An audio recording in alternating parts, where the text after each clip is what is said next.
ሰላም ጤና ይስጥልን ተመልካቾቻችን ከአንከር ሚዲያ ዝግጅት ክፍል ያክብሮ ሰላምታችንን እናቀርባለን።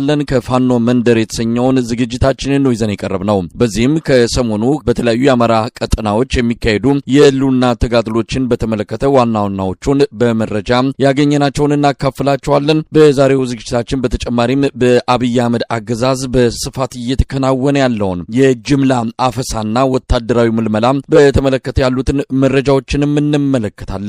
አብራችሁ እንድትቆዩ ግብዣችን ነው። የዘውትር ተሳታፊያችን መስመር ላይ ይገኛል። በጣም ነው ማመሰግነው። እንግዲህ በአማራ ክልል የተለያዩ ቀጠናዎች ያወደ ውጊያ መረጃዎች እንዳሉ ይታወቃል። በዚህም ባለፉት 2 እና 3 ቀናት በአገዛዙ ሰራዊትና በፋኖ ኃይሎች መሃል ውጊያዎች ተካሂደው የደረሱ ውጤቶች አሉ። እነዛን በዝርዝር ታቀርብልናል። ወደ አንተ ልለፍ። አመሰግናለሁ መሳይ። እንግዲህ በጎጃም አካባቢ በአዊ ብሔረሰብ አስተዳደር ዞን ዚገም ወረዳ በአካባቢ ምሽጎ በነበረው ላይ የፋኖ ኃይሎች ጥቃት ሰንዝረዋል። ሰላማዊ ነዋሪዎችን ከፍተኛ ሰብአዊ ጥሰት ሲፈጽም የነበረ በካምፕ ውስጥ የነበረ ሚሊሻ ያገዛዙ ጦር በፋኖ ኃይሎች ከፍተኛ ምት ተመቶ የአማራ ፋኖ ብሔራዊ ንቅናቄ ቴዎድሮስ እዝ የ109ኛ ኮር 88ኛ ክፍለ ጦር ወርቅ አባይ ሸለቆ በተባለ ቦታ ላይ ከአካባቢው ማህበረሰብ ጋር በመቀናጀት በተወሰደ እርምጃ ከ20 በላይ ያገዛዙ ሚሊሻ ሲደመሰስ የዚገም ወረዳ በቁጥጥር ስር ማስገባታቸውን አስታውቋል። ሌሎች ቀበሌዎችም እንደዚሁ በፋኖ ቁጥጥር ስር ገብተዋል። ጎሃ፣ ሃቲ፣ ኮሼም፣ ዲጋንና ቲተም የተባሉ ቀበሌዎችን በተደረገው ውጊያ የአገዛዝ ጦር ለቆ ወደ ኮሶበር ከተማ መሸሸቱን ለማወቅ ተችሏል። በተደረገው ውጊያ ከሞቱት በተጨማሪ 12 የነፍስ ወከፍ ክላሽንኮቭ መሳሪያ መማረካቸውና 15 ወታደራዊ ሻንጣዎችን ማግኘታቸውን አስታውቋል። ሌሎችም እንዲሁ በርካታ ተተኳሾች እና ወታደራዊ ቁሳቁሶችን መማረካቸው ታውቋል። በዚገም አካባቢ ህዝብ ዘረፋ፣ አስገድዶ መድፈርና ሌሎችን በደሎች ሲፈጽም የነበረው የአገዛዙ ጦር አካባቢውን ለቆ በመውጣቱ የአካባቢው ማህበረሰብ ከፋኖ ኃይሎች ጋር በጋራ በመሆን ደስታውን በመግለጽ ላይ እንደሚገኝ ነው መረጃዎች የሚያመላክቱት። በተለይ በዚገም ወረዳ ተከቦ ሲመታ የነበረው ሚሊሻ ለማዳን ከእንጅባራ ከተማ ወይንም ከኮሶበር ከተማ ተነስቶ ወደ ቻግኒ በፍጥነት ሲጓዝ በነበረ የአድማ ብተና የጫነ መኪና ገንባሃ በተባለ ቀበሌ ላይ ተገልብጦ ጭኖ በሩት አብዛኛዎቹ የአድማ ብተና ኃይሎች መሞታቸውን መኪናውም ገደል ገብቶ መሰባበሩን ለማወቅ ተችሏል። በሌላ ዜና የአማራ ፋኖ ብሔራዊ ንቅናቄ ወሎ ጠቅላይ ግዛት እዝ 303ኛ ኮር አሳምነው ኮር 19ኛ ክፍለ ጦር በዋግ እምራ ብሔረሰብ አስተዳደር ዞን ቋላ ወረዳ ቀማርያም ቀበሌ ላይ ሐምሌ 30 ከንጋቱ 12 ሰዓት ባደረገው ማጥቃት ምሽጉን በመቆጣጠር ከ40 በላይ ያገዛዙን ጦር መደምሰሳቸውና 27 ክላሽንኮቭ መሳሪያ መማረካቸውን፣ 40 ጎራሽ እንዲሁም 1 የብሬን ተቀያሪ አፈሙዝ በመማረክ ቦታውን መቆጣጠር መቻላቸውን አስታውቀዋል። በዚሁ አካባቢ የአማራ ፋኖ ብሔራዊ ንቅናቄ ምኒልክ እዝ 15ኛ ኮር የ152ኛና የ153ኛ ክፍለ ጦሮች በጋራ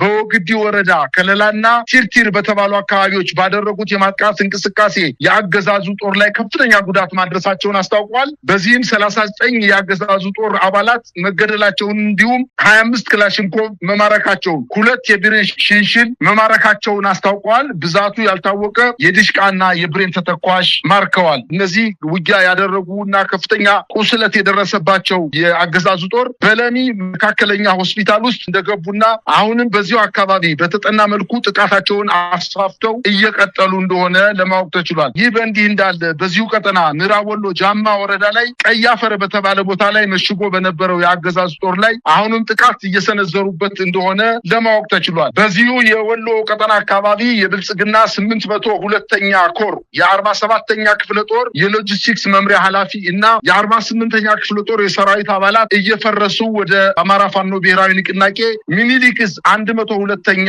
ኮርን እየተቀላቀሉ እንደሚገኙና ዛሬ ነሐሴ 2 በሰሜን ወሎ ራያ ቆቦ ወረዳ የአገዛዙ 47ኛና 48ኛ ክፍለ ጦር አባላት የሆኑ 10 መሰረታዊ ወታደር ተዋጊዎቹ ከስምሪት ቀጠና በማምለጥ ከነሙሉ ትጥቃቸው የ102ኛ ኮር 49ኛና 65ኛ ክፍለ ጦሮችን መቀላቀላቸውን አስታውቋል። እነዚህ ተዋጊዎች ለፋኖ ኃይሎች በሰጡት ቃል መሰረት በሰራዊቱ መካከል የእርስ በርስ አለመተማመን፣ ከፍተኛ መጠራጠርና ዘር ተኮር ግድያ እንደሚካሄድና አድሏዊ አሰራሮች ከቀን ወደ ቀን እየጨመሩ በመምጣታቸው በከፋት ውስጥ እንደሚገኙና በዚህ መሰረት የአማራ ፋኖ ብሔራዊ ንቅናቄ እያደረጋቸው ባሉት የሰራዊቱ እንክብካቤ መሰረት እጃቸውን ለፋኖ ከነትጥቃቸው መስጠታቸውን አስታውቀዋል። ይህ በእንዲህ እንዳለ በትናንትናው ዕለት በሰሜን ሸዋ ዞን በመራቤቴ ቀጠና ማጀቴና በርባ በተባሉ ቀበሌዎች ላይ በጭካኔ ወደር የማይገኝለት ኮሎኔል ማቴዎስ ማዴቦ የሚመራው የ101ኛ አየር ወለድ ኮማንዶ ክፍለ ጦር በአማራ ብሔራዊ ንቅናቄ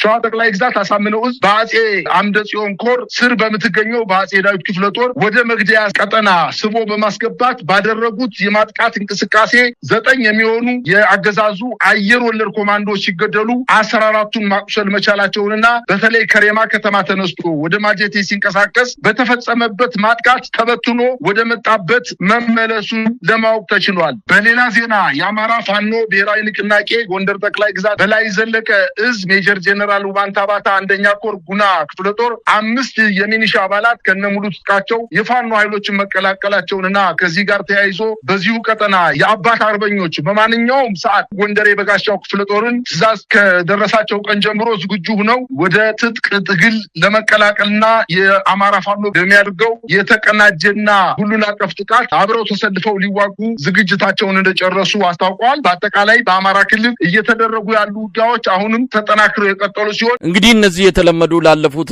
3 ዓመታት የአማራ ፋኖ በተለያዩ ቀጠናዎች የሚያደርጋቸው የህሉና ተጋድሎችን አሁንም እንደቀጠሉ የሚያሳዩ መረጃዎች ነው። በተለየ ሁኔታ ምናልባትም የቀናት የሳምንት ጉዳይ ካልሆነ በስተቀር መጠነ ሰፊ የሆነ ወታደራዊ ክስተቶች ሊኖሩ እንደሚችሉ አንዳንድ ምልክቶችን እያየን እንገኛለን። በተለያዩ ኢትዮጵያ አካባቢዎች ካሉ ታጣቂ ኃይሎች ጋር በጥምረትም በትብብርም የሚደረጉ ወታደራዊ ዘመቻዎች እንደሚኖሩ በብልጽግና ሚዲያዎችም እየተገለጸ ይገኛል። በዚህ አንጻር ያሉት ነገሮች ምን ይመስላሉ? በሚቀጥሉት ሳምንታት፣ ወራት ምናልባትም የኢትዮጵያን አጠቃላይ ሁኔታ የኢትዮጵያን ፖለቲካ